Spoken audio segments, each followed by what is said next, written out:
vamos a abrir oficialmente nuestro congreso con Gregorio Luri. Filósofo, pedagogo y pensador que ha dedicado su vida a pensar la educación desde la razón y la experiencia, afrontando los debates educativos más complejos de nuestro tiempo. Mirad, Gregorio Luri es de esas voces que no gritan, pero resuenan, que no repiten lo obvio, sino que se atreven a preguntarlo todo y a cuestionarlo todo. Y desde ahí nos trae su ponencia. Entre lo bueno y lo nuevo, una invitación a parar y pensar si tal vez todo lo nuevo es mejor, qué ha pasado con los valores que nos sostenían o si es posible innovar sin perder lo inamovible. Con Luri nunca salimos indemnes, sus palabras nos sacuden sin estridencias y nos devuelven a interrogantes que creíamos resueltos, a certezas que ya no lo son tanto. Porque tal vez el reto hoy no sea solo avanzar, sino también recordar lo que nos hacía humanos antes de ser digitales, lo que nos hacía comunidad antes de ser red. Además, su ponencia viene con regalo, porque cada centro va a recibir 2 libros suyos que seguro que van a ser de referencia a partir de ahora en cada uno de nuestros centros y también en SM. Así que ahora sí que es el momento, abramos la mente y también el corazón. Con ustedes, Gregorio Luri.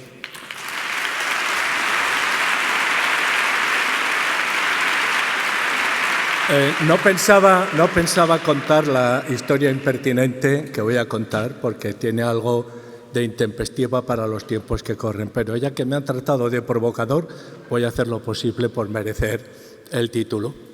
Recuerdo, pero para mí provocador quiere decir es sinónimo de pedagogo, no es eso, tienes que provocar situaciones en todos los sentidos, tienes que provocar sobre todo en el alumno algo más que el contagio de tu compañía. ¿Cuántos niños fracasan porque no han tenido nunca al lado a alguien que les enseñe a visualizar lo que pueden llegar a ser? Ahí también hay una provocación que para mí sería la fundamental. Pero decía que en todo caso no soy el único provocador, porque yo que he crecido con libros SM, recuerdo perfectamente un libro de historia. Pues yo tenía 14 años, o sea que cuarto de la Preloxe, de la Ley General de Educación, antes. Y en ese libro de historia había una imagen de Isabel, la reina Isabel II. Ya saben, y voy a dar un dato, no una calificación, generosamente dotada por la naturaleza. Estaba de medio cuerpo para arriba y al pie de la foto este texto que nunca se nos olvidó a ninguno de los que estudiábamos historia con SM. El texto decía: Narváez fue el más firme sostén de la reina. Eso es provocar, eso es lo que hace que no te olvides ya para nunca, para recuerdes siempre, podía decir otros textos. La persona que ponía los pies de foto, que podía añadir alguno más, era un auténtico genio y un valiente provocador. Bueno, vamos al tajo, que tengo muchas cosas que decir, pero sobre todo que no se me olvide, porque si algo quiero que se quede al final de mi intervención es la palabra velcro.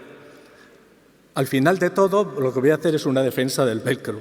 Y si tengo tiempo, pues quiero leer y comentar un poquito un soneto de Quevedo. Y ustedes me pueden decir, ¿y por qué? Porque sí. Porque no hay que pedir disculpas por hablar de Quevedo en una reunión de educadores. Porque sí, porque me da la gana y porque es un placer. Bueno, a ver si me da tiempo a todo. Miren, vivimos una situación que a mí me parece extraordinariamente ambigua, porque con frecuencia resulta que da la sensación de que categorías axiales de nuestra tradición, y en este caso la de lo bueno, está siendo usurpada y sustituida por la de lo nuevo. Y en los últimos años hemos visto muchas propuestas educativas que no justificaban en absoluto su bondad o su pertinencia, sino su innovación. Y además, si a la innovación le añadías aquella palabra magnífica, disruptiva, ya no había necesidad de justificar que aquello era bueno. A mí eso me parece puro papanatismo. Hemos de buscar lo bueno allá donde esté. Y si el diálogo socrático es bueno, ¿qué más nos da que tenga 2500 años de antigüedad? En todo caso, si ha sido bueno durante estos 2500 años, es que merece nuestro respeto. Y si la última ocurrencia de alguno suena muy bien, pero no es buena, quizás debiéramos recordar que en educación lo imposible es inmoral. Y a veces nos hemos lanzado por razones que podrían justificarse. Vivimos una crisis demográfica notable, hay una cierta confusión ambiental, etcétera, etcétera, pero ha habido una carrera por ver quién era el más innovador. Vamos a tratar entonces esto y obviamente lo voy a intentar presentar de una manera lo más rotunda que pueda. Esa confusión entre lo bueno y lo nuevo lleva aparejada toda una serie de elementos desorientadores que para mí son altamente preocupantes y que son las claves que a mí me animan a mirar el futuro. La primera, el aumento de los presupuestos que las familias están dedicando anualmente a completar la educación de sus hijos. Esto es nuevo y muy llamativo, porque nos están diciendo muchas familias que la escuela sigue siendo muy relevante, muy importante, pero que con ella ya no hay suficiente. Y si están acudiendo al mercado para hallar en el mercado aquello que no encuentran en la escuela, mal tenemos el justificar nuestras prácticas como prácticas equitativas. Por otra parte, estamos viendo también que ese auge, podemos llamar clases particulares, podemos llamarlo educación en la sombra, podemos llamarlo como queramos, se manifiesta de manera muy diferente en las familias ricas y en las familias pobres. Las familias pobres buscan reforzar los conocimientos escolares, mientras que las familias ricas buscan ampliar el horizonte de conocimientos, de perspectivas, de experiencias de sus hijos. Este es un hecho, insisto, nuevo, este sí, y preocupante. ¿Por qué? Porque vemos que está ascendiendo cada año. Es decir, que cada año las familias están dedicando más recursos, ¿no? Yo no sé, el único estudio que ha intentado cuantificar esto, pues lo conocerán seguramente, un estudio de SADE de hace un año. Yo creo que lo que pasa aquí es que estos datos nos engañan por una razón, porque no todas las familias acuden a la educación en la sombra y por lo tanto podríamos establecer una media del gasto, sino que hay familias que no pueden acceder y entonces podemos decir, entre las familias que acceden, la distribución del gasto es esta. Pero yo creo que es bastante mayor que los datos que nos presentan en ESADE. Segundo dato extraordinariamente preocupante, la crisis de la función docente. También es real y es un dato y lo estamos viendo manifestarse en el conjunto de Europa con marcadísimas excepciones. En Inglaterra, que tiene que estar importando profesores de la Commonwealth. En los Países Bajos, que tienen un sistema del que se sentían muy orgullosos. En Finlandia, que siempre se había presentado el modelo de formación del maestro como un modelo casi perfecto. Están teniendo problemas graves en estos momentos para contratar profesores de matemáticas y de ciencias. En España tenemos falta de profesores de matemáticas, de ciencias y en algunas comunidades hasta de la lengua propia. Bueno, ¿qué pasa aquí? Me voy a quedar simplemente con este dato, es decir, con la constatación de ese malestar que tiene diversas interpretaciones, pero creo que lo que no merece la pena interpretar es el hecho en sí mismo. El malestar está creciendo entre los docentes, con una peculiaridad en España, y las cosas hay que llamarlas por su nombre. Así como en el conjunto de Europa, un porcentaje altísimo que ronda el 40% de docentes abandona antes de los 4 años de experiencia, los 4 o los 5 años, simplemente porque la realidad no se corresponde con su expectativa. En España no abandona a nadie. Sigue siendo más estimulante trabajar como profesor quemado en el centro que buscarte la vida fuera de los centros educativos. Creo que hemos estado también asistiendo a una crítica frívola del papel del educador. Cuando se nos dice que los profesores ya no son la fuente del conocimiento y que Internet sí que la es. A ver, Internet, señores, es básicamente un mare magnum de información confusa, dispersa, desordenada, equívoca, sectaria, sesgada y a veces, muy frecuentemente, maleducada. En Internet tenemos de todo, excepto el criterio para seleccionar lo pertinente que convierta la información en conocimiento. Y hoy, precisamente porque ese criterio es más importante que nunca, el maestro adquiere un papel criterial como no lo había adquirido nunca, no lo había tenido nunca. Insisto en este elemento de queja que lo estás viendo. En España hay distintos informes de sindicatos que nos indican que las cosas van por ahí. Podemos ver cómo la relación entre profesores y plaza docente está aumentando en algunas comunidades más que otras, pues precisamente por las bajas. Cómo ya no es anecdótico encontrarte en un centro con el sustituto del sustituto. No quisiera, de verdad, no quisiera para nada parecer derrotista. Lo que sí que creo es que hay problemas que están ahí, que a veces no tienen suficiente glamour como para reflexionar sobre ellos, pero que en los que se nos juega el futuro, ¿no? Fenómenos como la violencia escolar, que está adquiriendo niveles altamente preocupantes en Francia y que en España pues tiene ya algunas manifestaciones curiosas, ¿no? Junto a todo esto nos encontramos con que cada vez es más difícil generar consensos educativos amplios. Por eso es tan difícil que haya leyes de educación que permanezcan. Porque resulta objetivamente cierto, lo que les estoy diciendo también, que los consensos educativos son más difíciles de alcanzar en una sociedad abierta que en una sociedad cerrada. Entendiendo por sociedad cerrada aquella en la cual toda la comunidad tiene las mismas convicciones y los mismos rituales.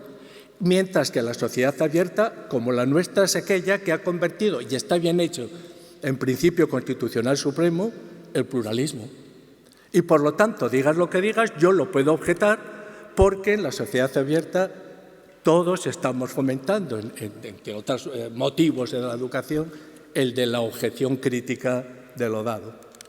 Bien, por eso buscamos elementos continuamente, y en los últimos años se ve con gran claridad cómo buscamos elementos en el que las diferencias se diluyan.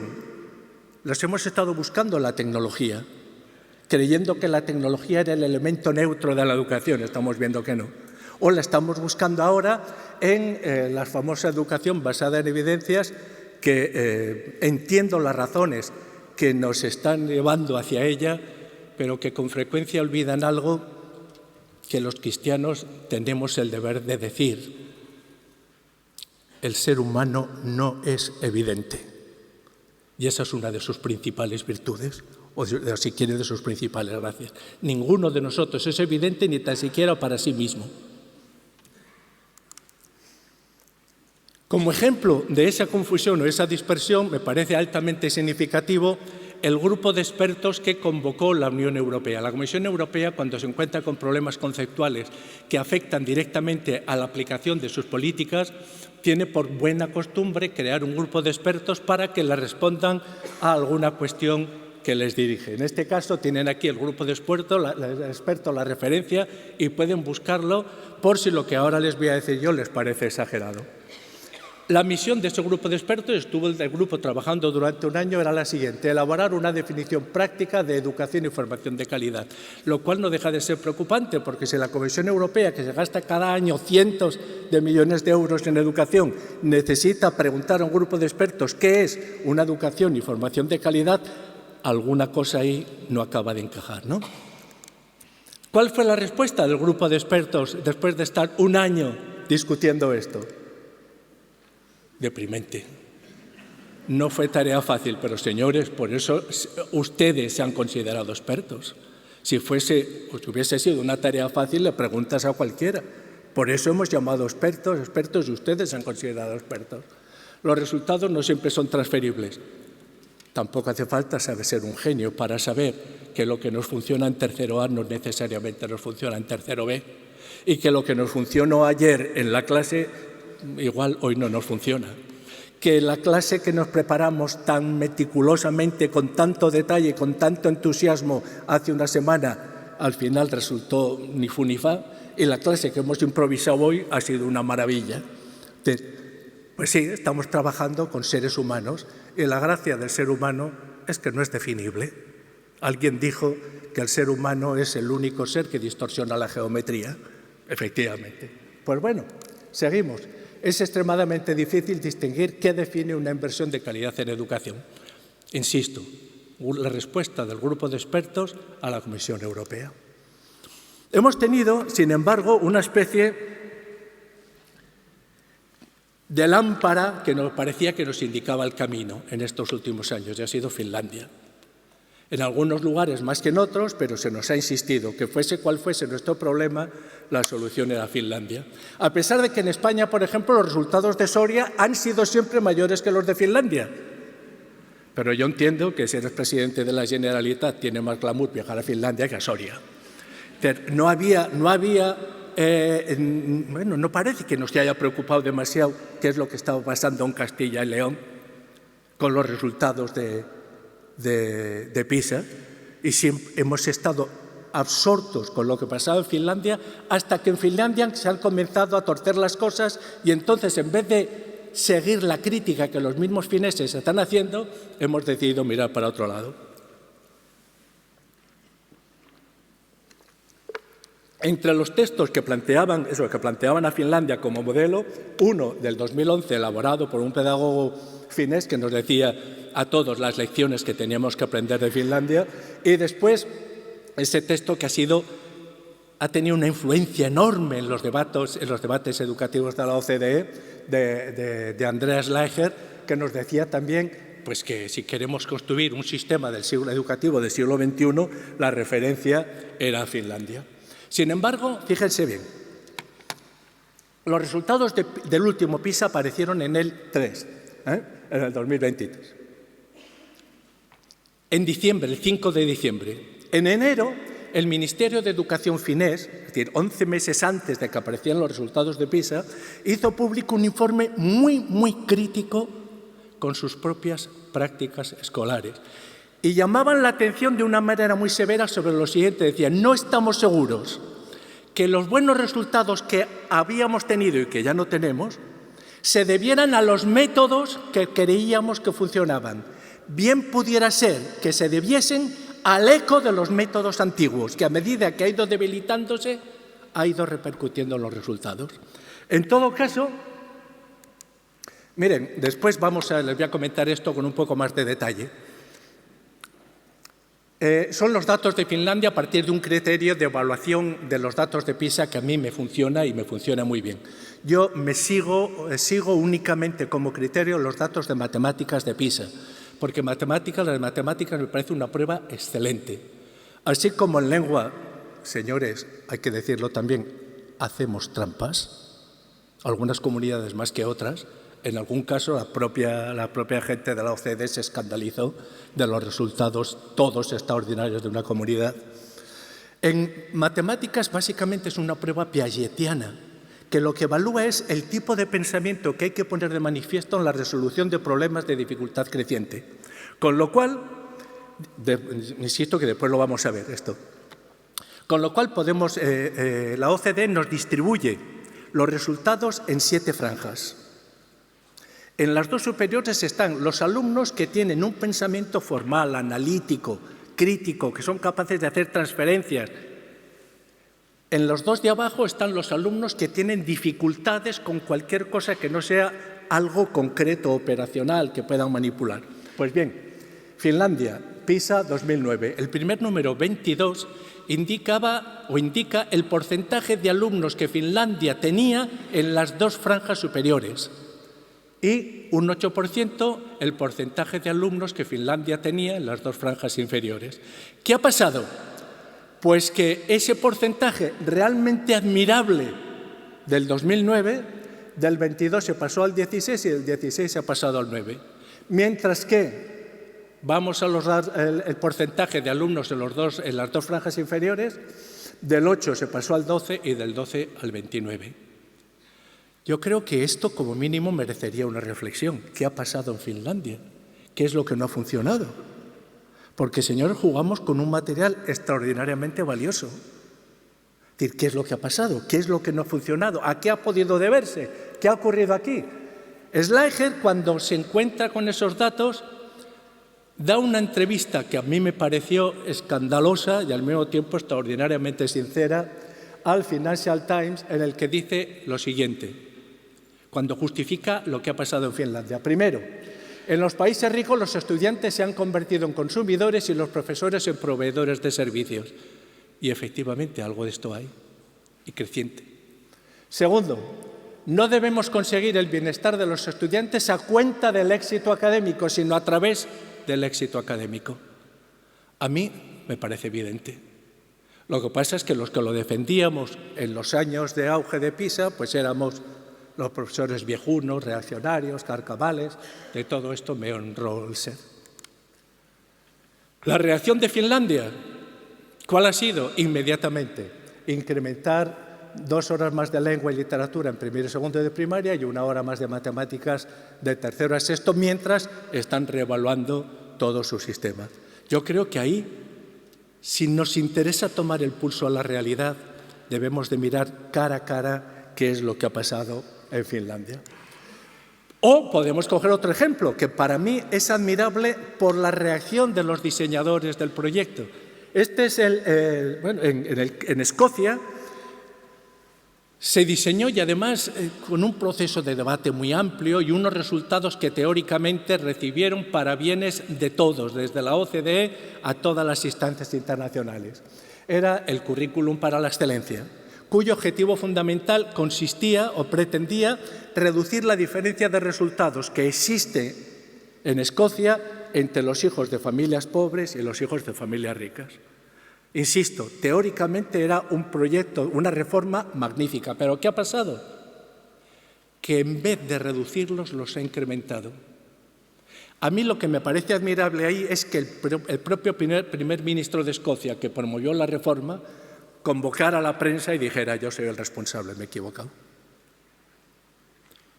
Claro, pero ¿saben lo que pasa? Y sobre todo lo que pasa entre nosotros, los españoles, que tendemos a evaluarnos más por la altura de nuestras intenciones que por la altura de nuestros resultados.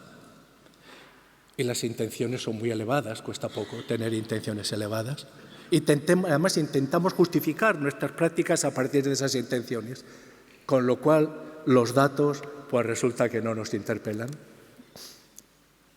Hoy tienen un problema grave en Escocia porque cuando has seguido todo un debate teórico y has elaborado un modelo convencido de su bondad y tienes malos resultados, ¿cuál es el modelo alternativo que eliges ahora?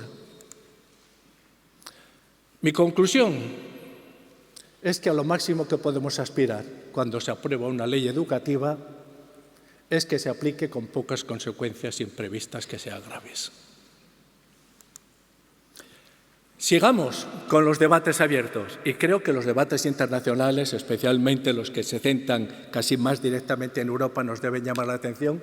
Bueno, a mí me pareció un libro con una serie de reflexiones excelentes, además que está firmado por personas que merecen todo mi reconocimiento. Nuno Crato, me imagino que lo conocen, exministro de Educación en Portugal, que demostró que en poco tiempo se pueden mejorar los resultados de manera notable de un país. Y después otros, ¿no? John Hattie, etcétera. ¿Qué es lo que nos han dicho en este libro? Y me voy a limitar no a decir mi valoración, sino la suya. Primero, se ha observado un cambio notable en el discurso de la OCDE. La importancia del conocimiento específico de una materia ahora se considera una base fundamental primordial para la igualdad de oportunidades, claro. Esto se aleja mucho de los informes anteriores de la OCDE que priorizaban las habilidades y las competencias genéricas. Otro elemento en el que se ve claramente la confusión en la que estamos, la guerra de las pantallas. Hace 4 días las pantallas nos iban a solucionar todo. Ahora resulta que las pantallas se han convertido en un elemento pernicioso. Lo curioso, y esto he tenido debates bastante fuertes con alguna consejería de educación, lo curioso es que para crear normativa de uso de las pantallas en los centros, no se ha tenido como referente aquellos centros que las hacen funcionar bien, sino aquellos centros que tienen problemas. Cosa que no me parece si es la más acertada, porque por otra parte sabemos que tú puedes reducir las horas de uso de pantallas en las aulas, pero no controlas las horas de uso diarias del alumno. Y cuando en la última PISA se dice que los alumnos que más han visto repercutir sus resultados por el uso de las pantallas son aquellos que se llevan el móvil a su habitación por la noche. A mí me resulta bastante incomprensible que dejes a tu hijo llevarse el móvil a la habitación, pero el hecho es que está ahí y también habrá que lidiar con él.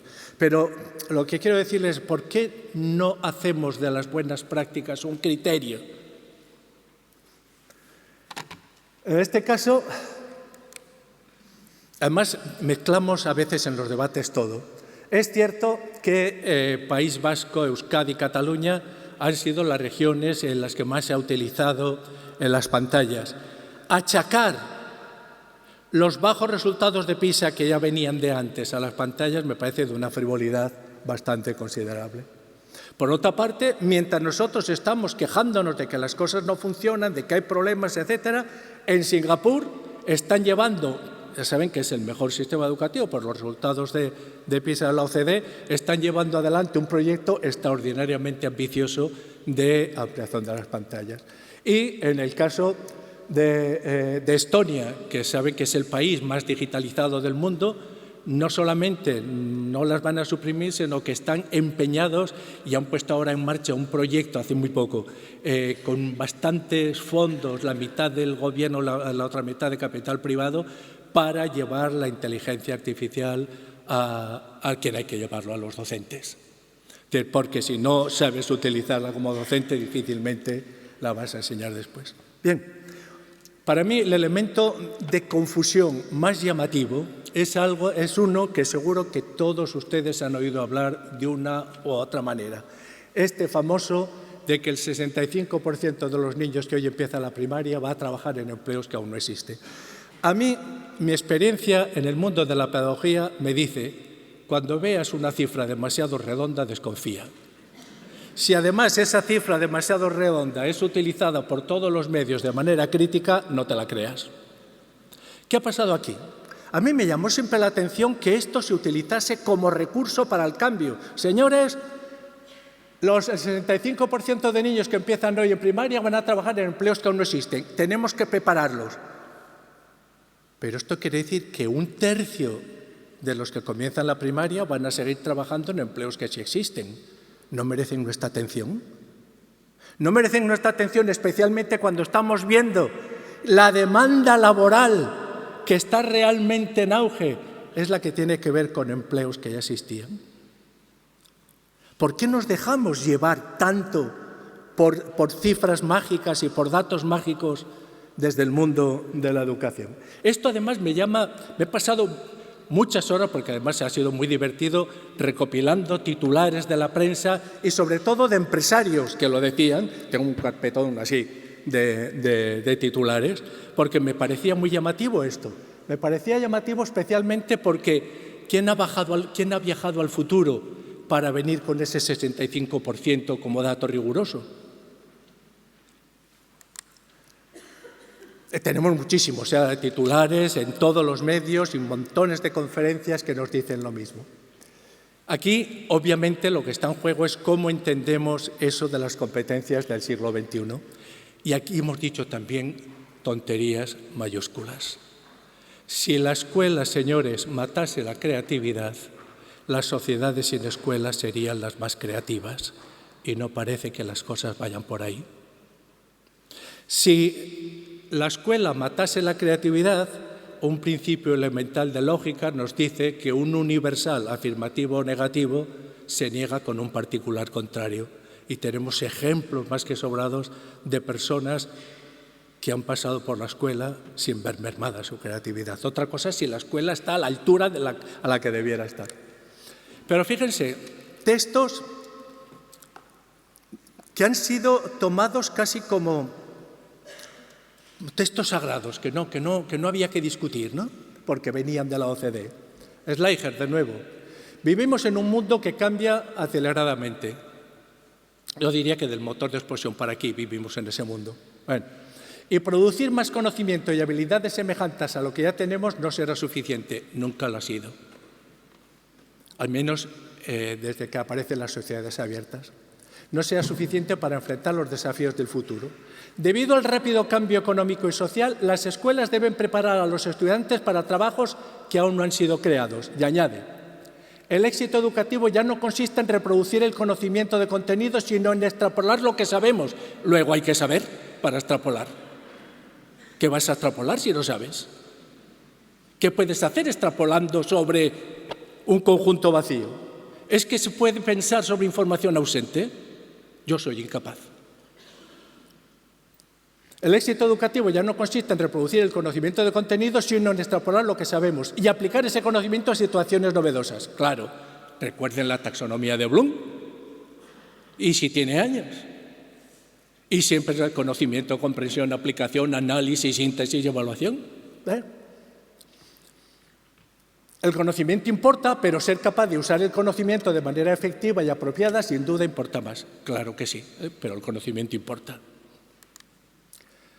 Los datos de ese 65% para que eso nos debiera haber llamado la atención lo suficiente como para sacarle los colores a alguno. La OCDE, miren el último párrafo, nos dijo en el 2016, el informe del 2016, que poseía evidencias de que ese 65% era cierto. A mí eso cuando lo leí dije, maravilloso. ¿Cómo lo ha hecho la OCDE para obtener evidencias del futuro? No, pues nos está diciendo eso, o son unos genios o nos están tomando por lerdos. Es decir, ¿cómo haces para tener evidencias del futuro? Los únicos que dijeron dónde estaba la fuente de sus evidencias fueron en un informe del World Economic Forum que dice, lo veis que está subrayado, los trabajos tal aún no existen y aquí remiten a una nota a pie de página. Les aseguro que salté de alegría. Digo, al menos hay una institución que nos dice cuáles son sus evidencias para hablar de ese 65%. Estamos hablando de la escuela. No hay escuela que no haga publicidad del pensamiento crítico que desarrollan sus alumnos. Y, sin embargo, colectivamente no hemos sido un ejemplo de pensamiento crítico. ¿Por qué? Porque esa nota a pie de página es simplemente un YouTube de dos amigos que lo que nos venían a decir, ¿se acuerdan la verbena de la Paloma, don Hilarión? Los tiempos se adelantan, que es una barbaridad. Y cuando se les pregunta, ¿y de dónde sacasteis el 2/3? Nos pareció. Nos pareció. Y no había nada más, nos pareció. ¿De dónde lo han sacado en realidad? Del primero que formuló de manera tajante fíjense bien, en el 2004. Richard Reilly, secretario de Educación de Clinton. Los trabajos más solicitados del 2010 todavía no existen. Los trabajadores del futuro inmediato utilizarán tecnologías que aún no han sido inventadas para resolver problemas que ni siquiera sospechamos hoy que serán problemas, que me caigo. Quiero decirles aquí, no sé cuántos de ustedes tienen la fortuna de ser de pueblo. Yo soy de un pueblo agrícola de la Ribera de Navarra, no muy lejos de aquí. Cuando voy a ver a mi hermano, que trabaja de campesino en las 4 parcelas que tenemos de la familia, pues lo veo arando con tractores láser. Y digo, ¿y este? ¿Cómo lo ha aprendido? Si no se lo aprendió en la escuela. Pero piensen ustedes ahora, ¿cómo han aprendido ustedes tantas cosas que no aprendieron en la escuela? La respuesta sería muy larga, pero no hay duda de que los conocimientos básicos que adquirieron en la escuela son los que les permiten hablar, leer, comentar, escribir, discutir, estar atentos a ver cómo solucionan estos problemas, etc. Esto es apasionante porque, lo que les decía, ese punto cursi a veces de la innovación les lleva... Esto tuvo hasta una visita de la ministra de Educación. Esto en realidad no es un aula de ninguna escuela, sino un aula diseñada de esta manera por el Gobierno de Castilla y León en la Consejería de Castilla y León. Yo cuando la vi, ya estaba allá, lo primero que pensé es, Gregorio Luri, si tú tuvieses 12, 13 años, ¿qué harías con esto? Sin duda, carreras por los pasillos. Porque a veces nos olvidamos que ser niño es tener mucha más energía que sentido común para controlarla. Eso es ser niño. Y por lo tanto lo que hacen es explorar aquello a lo que su energía les empuja, ¿no? Esta, que era la aula del futuro, ahora está siendo utilizada por la Consejería de Castilla y León para hacer reuniones de profesores. Bueno, ¿qué es lo que pasa? Podríamos hablar de alguna experiencia de escuelas religiosas en Cataluña que cuando estaban haciendo la reforma hicieron una publicidad magnífica de lo que estaban haciendo. Cuando han hecho la contrarreforma, que es más lo suyo, dicho sea de paso, no nos han dado información pertinente sobre por qué han estado dando marcha atrás. No tenemos ni un dato. Sabemos cuáles eran los propósitos, pero no sabemos por qué han estado replanteándose todo aquel proyecto de innovación disruptiva. Bien, vamos a los niveles de matemáticas, lo que les decía antes, ¿no? PISA plantea los resultados en 7 niveles y en los 2 niveles superiores, los que podríamos llamar de una manera que no me gusta, pero para entendernos, de excelencia. Nos dicen, los que están en estos niveles trabajan sobre temas abstractos, son capaces de mostrar creatividad y pensamiento flexible para elaborar soluciones, dominan operaciones matemáticas simbólicas y formales. En el nivel 5 pueden aplicar estrategias, plantean 7 niveles, pero ya verán que en el 1 tienen el 1A, el 1B, con lo cual en realidad son 7. Pero todas estas son operaciones que consideramos que son básicas como competencias del siglo XXI. Tenemos una manera, si eso es cierto, tenemos una manera de evaluar las competencias del siglo XXI, que es por las competencias matemáticas de los alumnos. Los que son capaces de desarrollar un pensamiento formal y los que simplemente no saben obtener información fuera del contexto, necesitan datos muy concretos, contextos muy sencillos, es decir, el pensamiento concreto. Lo que les decía antes, que en matemáticas de PISA es una prueba piagetiana, lo que está evaluando es el paso del pensamiento concreto al pensamiento formal. Yo estoy volviendo loco a ver dónde está el horario que tenía que haber aquí con el tiempo que me falta, pero no lo veo. No. Cuando llegue a las 11 de la noche me avisáis. Me decís. Vale. Bueno, miren, voy a poner también un ejemplo muy trivial, pero que todos los que hemos estado dando clases con niños de tercero o de cuarto hemos vivido experiencias de este tipo. ¿Queréis replantear un problema de matemáticas? Y lo planteáis de esta manera. Juan tenía, y levanta un niño o una niña la mano. Sí, ¿qué pasa? Yo tengo un tío que se llama Juan. Pues yo Pedro, pues yo Obdulio, ¡hala, qué nombre más feo! Pues no sé qué. ¿No? Y ya tienes, tranquilizas la clase, vamos para adelante. Juan tenía 3 manzanas. Sí, yo una vez me comí una manzana con un gusano. ¡Ah, qué asco! Pues yo una vez una manzana podrida. Pim, pam, pam. ¿Qué ha pasado aquí? ¿Qué está pasando? Los niños, les voy a dar una convicción que cada vez la tengo más firme, más segura y con más datos para fundamentarla. Los niños siempre dan la respuesta correcta a la pregunta que se hacen ellos mismos. ¿Y qué es lo que pasa? Que las preguntas que se hacen ellos mismos dependen del vocabulario que utilizan y el significado de una palabra para un niño es el de la extensión de su uso. Quiero decir que tío no significa lo que aparece en el diccionario, sino mi tío Juan. Y manzana significa mi experiencia con la manzana. Y precisamente el proceso de la educación, en buena medida, consiste en transformar el pensamiento concreto en pensamiento formal, para poder operar de una manera creativa, rica, sin estar pendiente de los datos inmediatos de los sentidos, ¿no? Pues bien, he señalado los de Zaragoza, pero que cada uno mire los de su comunidad.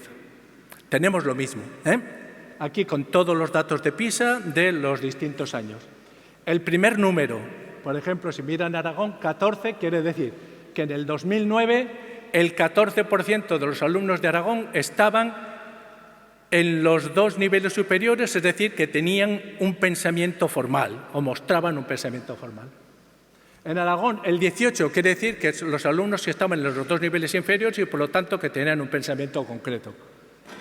Les dejo 2 minutos para que analicen, vean y tal, y paso al siguiente. Si os interesa a alguien este gráfico, con toda tranquilidad lo puedes pedir a la organización, que los datos son de quien quiere utilizarlos.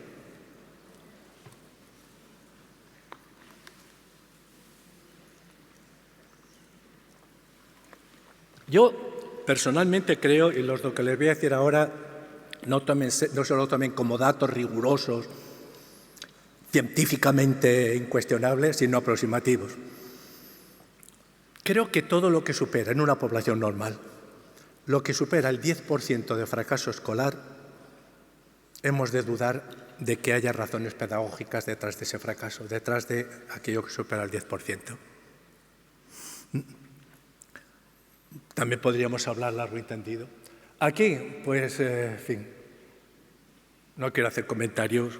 Cada uno de ustedes que se plantee si es posible, si estamos en situación de mejorar. Y aquí no estamos hablando de conocimientos o de empirismo o de conocimiento de datos. Estamos hablando de cómo pasar del pensamiento concreto al pensamiento formal. A mí les aseguro que me pone muy nervioso cuando a veces oigo decir con las mejores intenciones: ¿de qué le sirve saber matemáticas si es infeliz? A mí eso me parece que es tan tonto como decir: ¿de qué le sirve calzar el 38 si es calvo?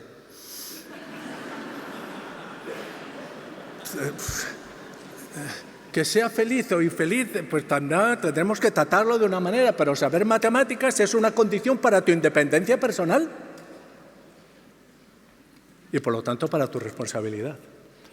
Bien, algunas propuestas para la reflexión formuladas voluntariamente de manera ambigua. Ya sé que voy muy rápido, pero me espera el velcro y el soneto.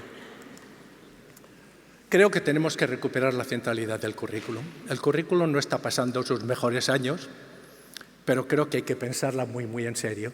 Y desde un punto de vista cristiano, creo que hay un ejemplo magnífico que de verdad les animo a echar una mirada, que es el que han estado desarrollando los jesuitas de toda América, porque desde Canadá hasta Tierra de Fuego han planteado esto, el currículum porta la misión, con una reflexión de inicial muy, muy interesante, porque decía: nosotros teníamos un currículum común, lo eliminamos justo en el momento en que aparece el bachillerato internacional, que es un currículum común,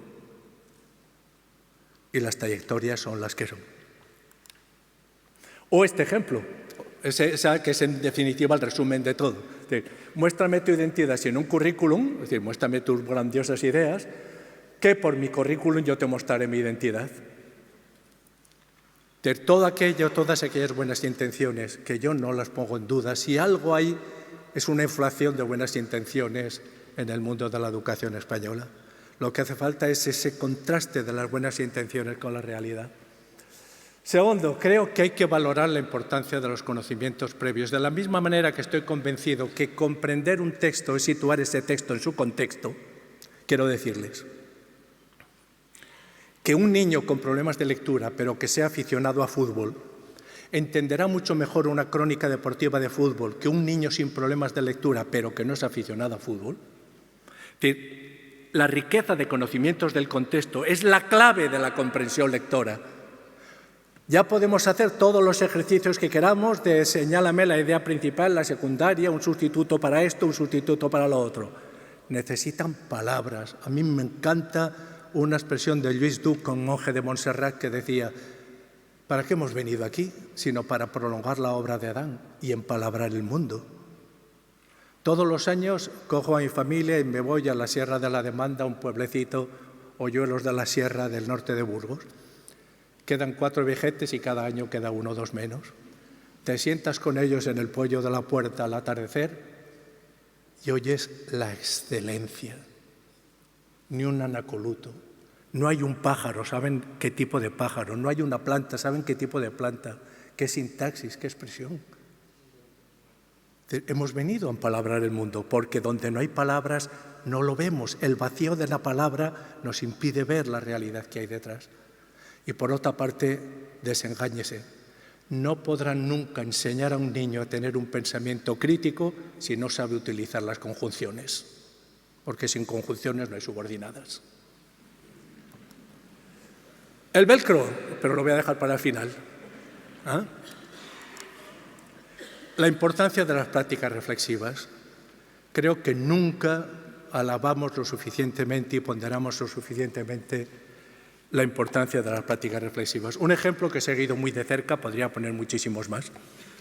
Una escuela en Staten Island en Nueva York, una escuela clarísimamente fracasada, con muchos problemas. Un día una profesora comenta en el claustro: no sé qué hacer. Les digo siempre que me razonen las respuestas y nadie me razona nada. Una frase ahí media hacer, 4 vulgaridades y nadie me razona nada. Otra, pues a mí me pasa lo mismo. Otra, a mí igual. Pregunta de una cuarta: ¿y si es que no les estamos enseñando a razonar? Pregunta: ¿y cómo se enseña a razonar? Ahí tienen identificado un problema. Para mí ese es el primer paso de la mejora, o si quieren llamarla innovación, llámela innovación. Identifica un problema para dar respuestas o buscar respuestas a los problemas que tienes, no a los problemas que te crea el mismo discurso innovador. ¿Qué es lo que hicieron? Buscaron métodos, encontraron uno, lo adoptaron a sus condiciones y el éxito ha sido magnífico. Pueden perfectamente buscarlo. Además, les animo, de verdad, a echar una mirada a los materiales que tienen aquí, con la convicción de que para razonar hay que saber utilizar, por ejemplo, el pero, que es el pensamiento crítico, sino la capacidad de ponerte peros a ti mismo, porque ponérselos a los demás es una trivialidad. Ponérselos a ti mismo, ¿no? Bueno, yo creo que está muy bien pensado, muy bien desarrollado y con resultados que son manifiestos. Tan claros que una periodista de un periódico de Nueva York fue a entrevistarse con la directora y la pregunta que le hizo fue: ¿en qué consiste este método innovador que estáis poniendo en la práctica con nuestros resultados? Y la directora dice: hombre, innovador no es. Periodista: ¿cómo que no, si es bueno? Dice: mira, teníamos este problema y comenzamos a buscar soluciones. La solución que nos gustó fue la de un colegio católico de monjas de no sé dónde, no recuerdo de dónde era. Lo hemos utilizado en nuestra situación real y este es el resultado. Busquen lo bueno allá donde esté, sin complejos. Sin complejos. Y si eso bueno los hace innovadores, celébrenlo 10 veces. Pero no se dejen llevar por el papanatismo de creer que lo último, por ser último, miren, si lo último por ser último fuera mejor que lo antepenúltimo, todos seríamos mejores escritores que Cervantes, puesto que todos escribimos después de él. Pero no es. Identificar los puntos de fractura del sistema. Este es el debate que tengo con todas las consejerías de educación. Os tengo que decir que solamente en una consejería me hicieron caso durante 2 meses. A los 2 meses la consejera dimitió.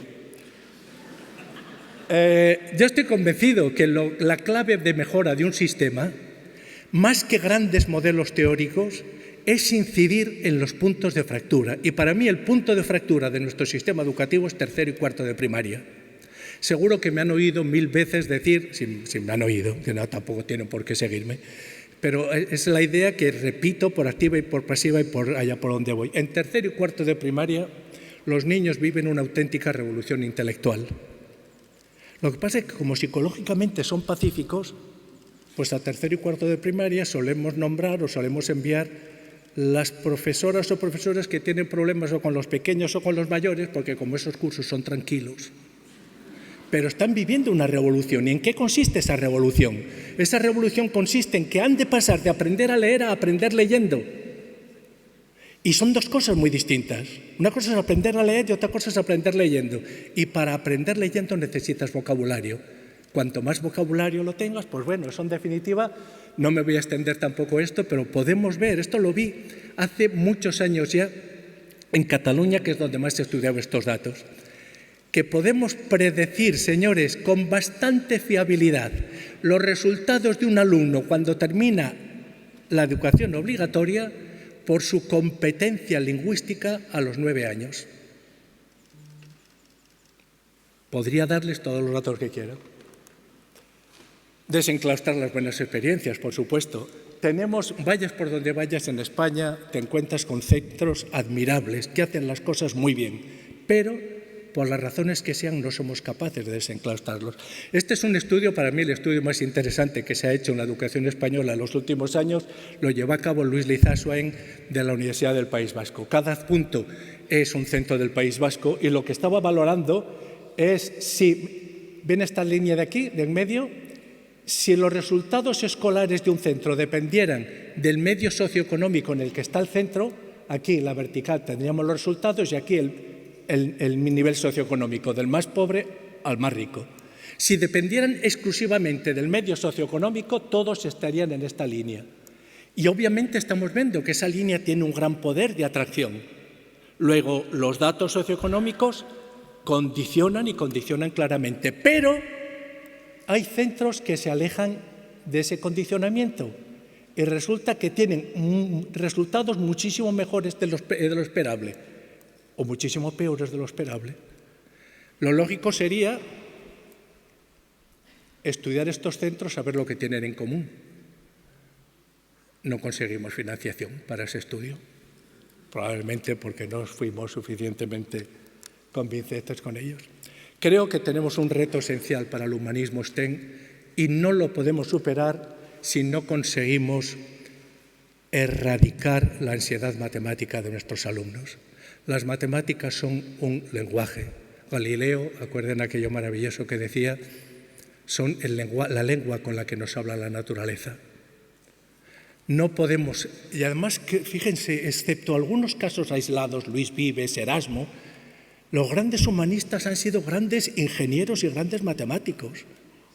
No podemos separar ya más tiempo las letras y las ciencias. Necesitamos complementarlas por una razón básica.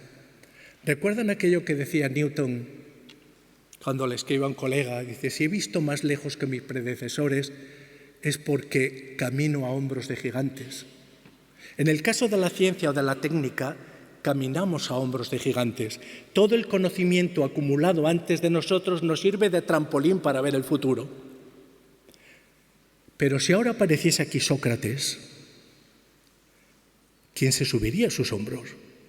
Le rogaríamos que nos diera la mano y se sentara con nosotros para hablar qué es la virtud, qué es el bien, qué es la justicia, qué es lo bello. Es decir, pero se dan cuenta que son dos campos absolutamente complementarios. El de la verticalidad sí que nos dice lo último es probablemente mejor que lo antepenúltimo, en la ciencia o en la tecnología, y la horizontalidad nos dice allá donde hay un humano hay un contemporáneo. ¿Cómo no vamos a completar esas dos cosas? Pero para eso, insisto, requerimos o es imprescindible eliminar la ansiedad matemática. Obviamente, con buenas intenciones no son suficientes. Y en resumen, primero, recuérdenlo, recuerden aquello tan magnífico, ahora que nos hemos vuelto todos un poco agustinianos, aquello que dice en el comentario del Génesis San Agustín, qué observación más fina, dice, cuando Dios crea a los animales, parece que está siguiendo un criterio aristotélico. A cada uno lo crea según su género y su especie. Y llega el hombre y cambia de criterio. Y dice, oye, a imagen y semejanza mía. Con lo cual nos crea un problemón de mucho cuidado. Ese es el hombre. Ese es el hombre. Que no acabamos de entender nuestra grandeza. Porque ¿qué quiere decir eso? ¿Cómo lo traducimos? ¿Qué? Pero llevamos eso con nosotros. Segundo, miren ustedes, no somos seres de temporada. Y esto me da un poco vergüenza defenderlo a veces pues, en la sede de la Conferencia Episcopal. Es decir, si estamos dispuestos a seguir siendo cristianos, no podemos dejar de ver las permanencias antropológicas. El ser humano no es un ser de temporada. Hay aspectos de él que van cambiando de una manera muy notable, pero lo fundamental es lo que nos mantiene como contemporáneos de Sócrates. Les voy a poner un ejemplo. Todos aquellos que hayan estado 2 minutos enamorados en su vida serán perfectamente capaces de entender perfectamente estos dos versos de una poeta griega del siglo VII a.C., Safo. Pues te miro tan solo y al punto mi voz enmudece. ¿Cómo la entendemos? Si es del siglo VII a.C., mujer, lesbiana, desde el tiempo griega, ¿cómo la entendemos? No ser capaces de ver, porque claro que hemos de ponernos al lado del otro, pero también al lado del enigma que es el otro, admirando que a pesar del enigma que es el otro somos capaces de entender determinadas cosas en común. Por ejemplo, las matemáticas. La relación entre lo posible y lo real. Si todo es posible, lo real va disminuyendo. Y hemos vivido años en el que me decía el director de una escuela, yo creo que muy buena escuela de Madrid, he prohibido a los maestros innovar. Digo, hombre, tampoco te pases. Dice, es que cada semana venía uno con una idea nueva y estábamos en una ebullición permanente, con lo cual no podíamos evaluar nada. Recuerden que la ciencia nunca jamás podrá determinar los fines de la educación. No está capacitada para eso, simplemente. No lo sabe hacer, no está capacitada. La singularidad de las cosas humanas, para mí esencial el valor moral del conocimiento. Yo, entre otras cosas, vengo desde hace bastante tiempo defendiendo que ser inteligente es un deber moral. ¿Por qué? Porque ya somos libres. Y si somos libres, tenemos el deber de ser inteligentes para poder elegir. Y, por lo tanto, proporcionarnos a nosotros mismos experiencias de orden y rigor, las matemáticas no es ninguna tontería. Bueno, el valor de la cultura común, me voy a ir. Y los dejo con la primera pregunta. De todo esto, espero que alguna cosa de la que les he dicho les pueda servir, no a responder, sino a plantearse esta pregunta. ¿Por qué ha de venir un alumno a nuestro colegio si tiene la posibilidad de elegir otro? Y voy rápidamente al velcro. Todo lo que les he dicho también es esto, es el velcro. ¿Qué es el velcro? Unos ganchitos ahí, no sé qué material será eso, y unos filamentos. Y estas cosas tan simples tienen la peculiaridad que si lo intentas enganchar por la parte, no engancha. Y si intentas para que enganche tiene que estar los ganchitos con los filamentos. Pues ¿saben ustedes lo que son los ganchitos? El conocimiento que tiene ya el alumno. ¿Y saben cuáles son los filamentos? El conocimiento nuevo que le ofrecemos al alumno. Cuando las cosas enganchan bien, la carga cognitiva es la adecuada. Cuando las cosas no enganchan bien, o hay excesiva carga cognitiva o hay un defecto de carga cognitiva. Si ahora les digo, deberes para mañana, preguntaré a todos, ¿cuál es la capital de Aragón? ¿Cuál es la carga cognitiva de ese aprendizaje? 0. ¿Pero qué han aprendido?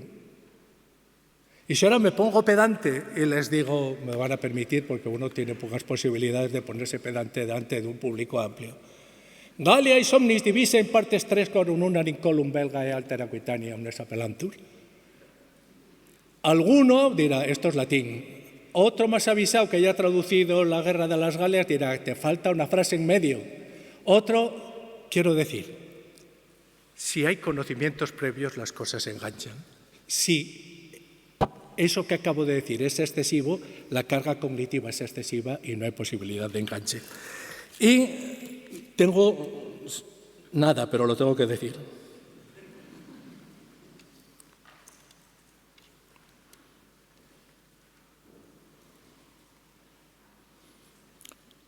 Tengo esta manía, aprenderme sonetos de Quevedo. Algunos me cuestan muchísimo, no sé por qué me ha hecho sudar lo suyo. Buscas a Roma en Roma, oh peregrino, y a Roma misma, en Roma no la hallas.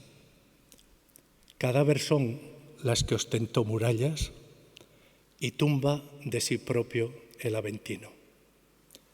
Yace donde reinaba el Palatino y limadas del tiempo las medallas, más se muestran destrozo a las batallas de las edades que blasón latino. Solo el Tíber quedó, cuya corriente, si ciudad la regó ya sepultura, miren que en decasílamo. la llora con funesto son doliente. Oh Roma, en tu grandeza, en tu hermosura, huyó lo que era firme, y solamente lo fugitivo permanece y dura. Esto podría querer decir que me he contradicho todo, ¿no? Lo que era firme ha desaparecido, lo fugitivo pues permanece y dura, vamos a lo que cambia. Pero aquí hay algo que no cambia, y es la capacidad de poner palabras hermosas a lo efímero. Y eso es lo que hace que un poema que canta lo efímero sea inmortal. ¿Y cómo lo consigue? Sometiendo la espontaneidad de la lengua al corsé de las reglas de un soneto. Y ahí están. Y una pregunta. La pregunta fácil sería, ¿cuánto hace que no se han leído ustedes de verdad un soneto? La pregunta difícil es, ¿cuánto hace que no se lo han leído a un alumno? Muchas gracias.